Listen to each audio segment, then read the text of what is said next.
De vuelta con Alexander Yanes, embajador de Venezuela en Perú, con quien vamos a conversar sobre la situación económica de su país. Embajador, ¿cómo está? Muchas gracias por venir al programa. Gracias, buenas noches y muy agradecido por la invitación.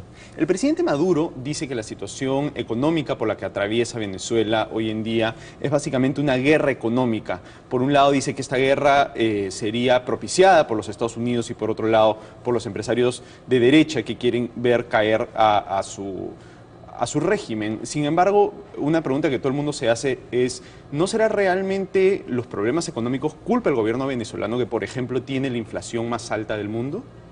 Bueno, muchas gracias. En primer lugar hay que decir que la inflación venezolana no es la más alta del mundo. Y ahorita te vamos a explicar ese detalle. O es una de las 3 más altas del mundo, están compitiendo con países africanos. Correcto, te voy a explicar y aprovecho en este caso para mostrar una lámina que tiene que ver con la inflación. Ajá. Porque ustedes han escuchado tradicionalmente que la inflación en Venezuela es una situación que desborda las capacidades económicas del país. Lo primero que hay que decir, y permítame mostrarle esta lámina, que relaciona el promedio de inflación de los gobiernos anteriores con el gobierno del presidente, primero presidente Chávez y luego presidente Maduro. El promedio de inflación en el gobierno de Carlos Andrés Pérez, año 89 al 93, fue 42,7%, promedio de los 5 años. Rafael Calderas, 94-98, 55%. Y el promedio de inflación del gobierno del presidente Chávez con los 10 meses del presidente Maduro es de 24,3%. Ahora, el hecho que hayan mejorado respecto de los respecto a los gobiernos anteriores no quita que, según el Fondo Monetario Internacional, según cifras del Fondo Monetario Internacional, ustedes estén en los peores lugares de inflación en el mundo. Compiten en el primer lugar con países africanos. Sí, lo que te quiero explicar es lo siguiente. La inflación, en primer lugar, tiene que analizarse sobre la base de la historia económica y del comportamiento económico del país del cual se esté tratando. Entonces, aquí estamos demostrando que con relación a gobiernos anteriores, la inflación en el periodo del gobierno bolivariano ha sido estabilizada en más o menos el 22%, con relación a gobiernos donde ha sido en promedio 55 y 45%. ¿Eso es un éxito? O sea, tener una inflación del 20 y pico por ciento. Además, a ver, yo entendería que ustedes dijesen, esto realmente viene de gobiernos anteriores y acabasen de asumir el gobierno, pero desde el 99 venimos en esta situación. Claro, pero lo que te quiero decir es que el comportamiento histórico de nuestra inflación es tendencialmente alto. Y más bien, si tú analizas, como he demostrado acá, el histórico en gobiernos anteriores, el gobierno bolivariano la ha estabilizado en 20%. Primero, eso es a nivel histórico venezolano. Ahora, cuando tú comparas la inflación venezolana con la inflación de otro país, entonces ahí hay otra lógica que aplicar. Entonces tú puedes decir, la inflación del Perú es 2%, sí, la de Venezuela 22%. Parecería que hay un desequilibrio tremendo en Venezuela. Y no solo el Perú, ¿no? O sea, cuando uno lo compara Venezuela con todo el mundo. Uruguay, etcétera. Entonces, cuando tú haces esa comparación país con respecto a otro país, pareciera que hay un desequilibrio muy marcado. Pero cuando tú haces la comparación sobre la historia económica del país, te das cuenta que la inflación de Venezuela con respecto a gobiernos anteriores, periodos anteriores, es mucho más baja. Ahora, pero eso lo único que demuestra es que consistentemente los gobiernos venezolanos han venido manejando el tema monetario muy mal. No demuestra que actualmente el régimen del presidente Maduro está haciendo las cosas bien. Sí, lo que te quiero decir es lo siguiente, bajar una inflación promedio de 55 a 20% demuestra que hay un éxito, repito, con relación a la historia del país. Ahora, ¿qué es lo que ocurre en Venezuela? La especulación es un elemento central en la economía venezolana y eso obedece a una razón fundamental y es que el ingreso petrolero, producir un barril de petróleo en Venezuela cuesta aproximadamente unos $8 y el precio del petróleo en el mercado internacional está cerca de los $100. Es decir, que la naturaleza del ingreso es una naturaleza de tipo especulativa. Ahora, ¿pero qué tiene que ver la escasez, o sea, que no haya, por ejemplo, papel higiénico en el supermercado, con que sea variable el precio del petróleo? O sea, el precio del petróleo es algo que afecta a todos los países. Perú también se ve afectado por los precios del petróleo y nosotros sí tenemos papel higiénico en los supermercados. Nosotros también tenemos papel higiénico. Bueno, no es lo que reportan todos los medios independientes. Una cosa es la matriz mediática sobre el tema de la escasez en Venezuela. Durante todo el año 2013, Tú escuchaste y leíste seguramente en los periódicos que no había papel higiénico, que no había papel del periódico, que no había vino para hacer las misas, que no había leche, etc. Y no solo era periódicos venezolanos, es Time, es The Economist, es en toda Guardian. La prensa internacional. Exacto. Tú escuchabas esa matriz, correcto. Todo el año 2013. Disculpe que lo interrumpe, el fin de semana hemos tenido 2 reportajes periodísticos de 2 canales distintos peruanos que han ido a Venezuela y han hecho reportajes sobre la escasez. Y ellos se paseaban por los supermercados y mostraban las góndolas vacías. Bueno, fíjate, te termino de explicar. Sí. Entonces, la matriz mediática durante el 2013 fue esa, ¿no? ¿Cuáles son las razones del desabastecimiento? Hay varias razones. Una, 40% del alimento que se produce en Venezuela o se importa en Venezuela se va de contrabando a un país vecino. 40%. En segundo lugar, yo lo he dicho en otros programas, los documentos secretos de la ITT en el caso de Chile. Está comprobado que gobiernos extranjeros financiaron el desabastecimiento a través del pago a los transportistas para que no fuesen a buscar los productos. Eso ocurrió ya en Venezuela en el año 2002. ¿Quién lo ha probado? Y ahorita te respondo. 3, porque son 3 variables. Posibilidad de que haya algunos elementos de la política económica que deban ser revisados. Por ejemplo, el tema del control cambiario. Es muy probable que el control de las divisas haya producido en alguna medida algún impacto para la producción. Es muy probable. Entonces, no es que el gobierno está negando que pueda alguna política pública tener alguna incidencia en el desabastecimiento, pero esa no es la única razón. Ahora, yo le hago varias preguntas respecto de eso. A mí me diese la impresión de que más bien tiene que ver, por un lado, con la inflación, por otro lado, con los controles de precios. Si las empresas no pueden vender al precio que ellas quieren, entonces no les es rentable vender y por lo tanto no abastece. Hay un problema también con los controles cambiarios. Hay un problema también con todos los desincentivos a la inversión privada que se han creado en Venezuela. Según el ex ministro venezolano Herbert Torres, el número de empresas privadas cayó de 14.000 en el 98 a 9.000 en el 2011, lo cual demuestra que se están espantando a la inversión privada. Y la inversión extranjera directa en Venezuela hoy en día es alrededor de la tercera parte que Colombia. Entonces, cuando uno ve todas estas cifras, lo que ve más bien es que las políticas del gobierno venezolano están impidiendo que las empresas privadas abastezcan a los ciudadanos venezolanos de los productos que ellos necesitan. Tú hablaste de la inversión extranjera directa. Sí. Mira, por ejemplo, esta lámina, no sé si la podemos ver. Esta es en la faja petrolífera del Orinoco. Hay casi 30 países invirtiendo en Venezuela en este momento, ¿no? En la faja petrolífera. Fíjate. Claro, este acuerdo firmado, pero la inversión extranjera directa es como la tercera parte de Colombia. Pero déjame responderte rápidamente. Una firma con una empresa coreana conocida que es Samsung, sobre la ley de fijación de precios justos. Fíjate lo que decía Samsung. Un equipo Samsung Galaxy 4, que en el mercado en Venezuela costaba 54.000 bolívares, con la firma de este acuerdo, se va a vender entre 15.000 y 17.000 bolívares. Si la empresa estuviera perdiendo, no firma el acuerdo. Claro, es decir, hay un tema de especulación. Claro, ¿no? Pero los controles de precios tienen que ver con productos de primera necesidad, no con celulares de última tecnología. Y en ese tipo de productos es en los que se ve escasez. Ya te voy a responder. Otro ejemplo con la inversión extranjera directa. PDVSA y Repsol firman acuerdo por $1.200 millones el 14 de febrero, hace nada. Repsol. Claro, pero que haya una serie de acuerdos, ya sea con Samsung o con Repsol o con una serie de otras empresas, no quita el número grande. Y el número grande es que la inversión extranjera directa, como total, ha caído en Venezuela y es una fracción de lo que es en otros países de la región.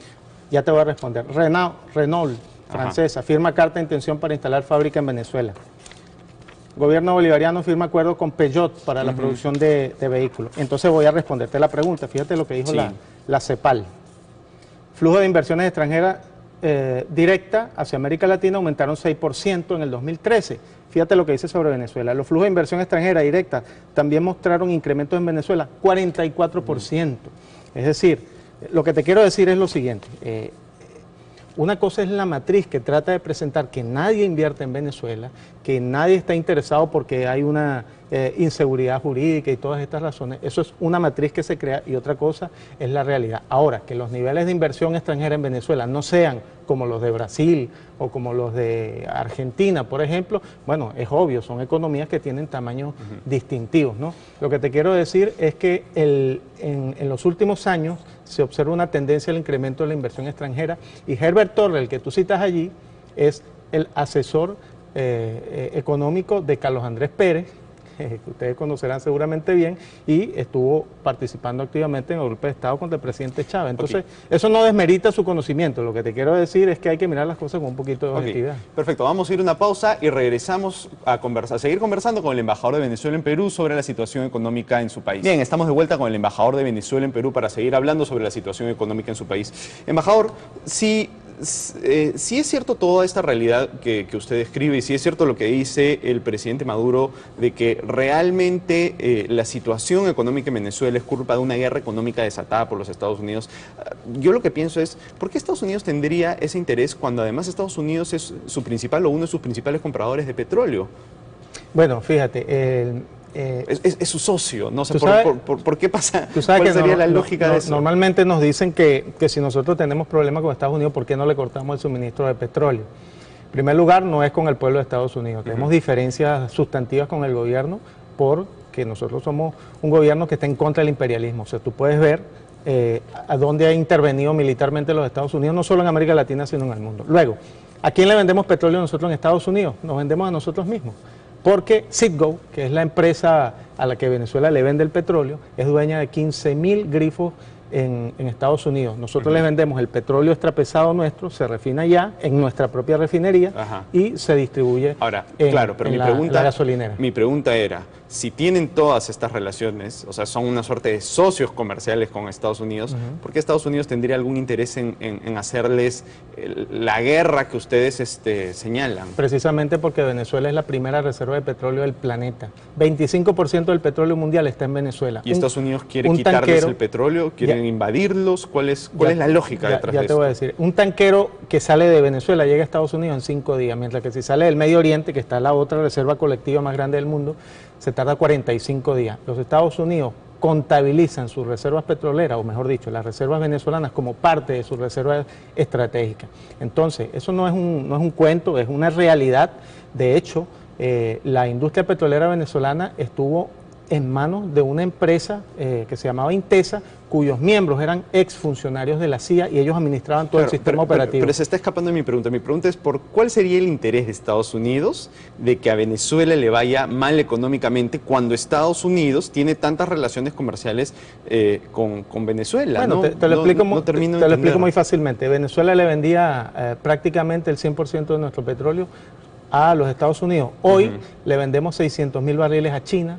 Hoy le estamos vendiendo petróleo a la India, hemos diversificado nuestra matriz energética y eso, por supuesto, el peso que tiene China, no solo en la economía, sino como la gran potencia del presente, diría yo, la gran potencia del presente, pues tiene efectos sustantivos en su visión, la visión de los Estados Unidos, sobre el control del petróleo venezolano. Eso es así de claro. Pero entonces, ¿Estados Unidos qué está haciendo? ¿Los quiere arruinar para que ustedes produzcan menos y no le puedan vender a él? ¿Quiere invadirlos?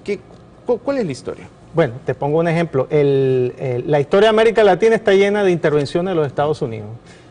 Arbenz, 1954, Guatemala, Panamá, 1989, Grenada, 1983, Nicaragua, 1978, 79, Centroamérica. Es decir, la historia de los Estados Unidos de América Latina ha sido de invasión, de injerencia, etcétera. ¿Qué pasa con Venezuela? Y ahí voy a tu pregunta. Acaba de haber una votación en la Organización de Estados Americanos sobre el tema Venezuela. Venezuela, la resolución obtuvo 29 votos a favor de la democracia y la no injerencia en los asuntos internos de Venezuela contra 3 votos que fueron Estados Unidos, Canadá y Panamá. Pero no me está respondiendo mi pregunta. Te voy a responder. Antes eso era impensable en América Latina. ¿Por qué? Porque Estados Unidos tenía el control de los organismos internacionales. Hoy no es así. Ideológicamente y políticamente América Latina se ha independizado y cada vez más exige respeto a las políticas de los países de América Latina, exige la no injerencia y eso, por supuesto, tiene un impacto en la política desde nuestra perspectiva imperial de este país. Hay un tema que es difícil de entender.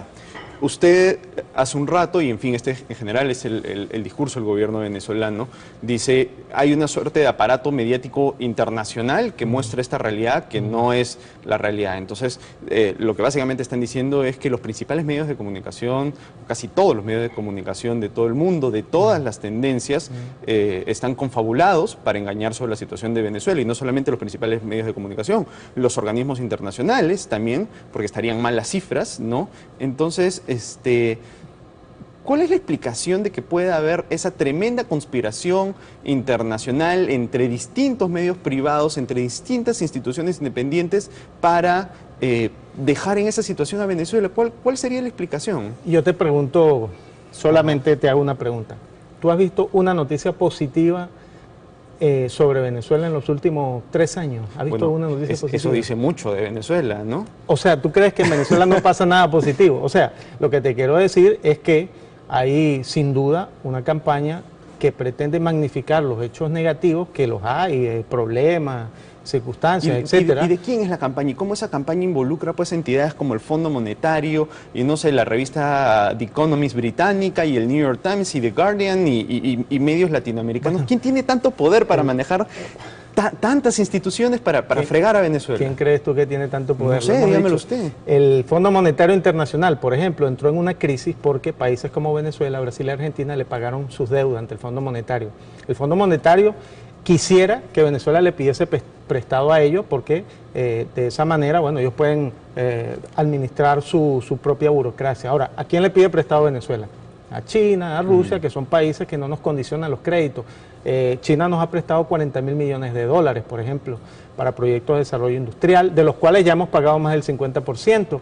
Ahora, si se lo hubiésemos pedido al Fondo Monetario, seguro nos dicen tienen que bajar el gasto social, tienen que liberar los precios, es decir, una serie de medidas que son a todas luces contrarias a la visión económica del país. Según Transparencia Internacional, según esta organización internacional, Venezuela es el país más corrupto de Latinoamérica y a nivel global es el número 160 de 177 naciones en el ranking de corrupción. Transparencia Internacional también es parte de este conglomerado que quiere hacerle daño a Venezuela. Mira, yo te digo una cosa, no hay país en el mundo donde no haya corrupción, no hay.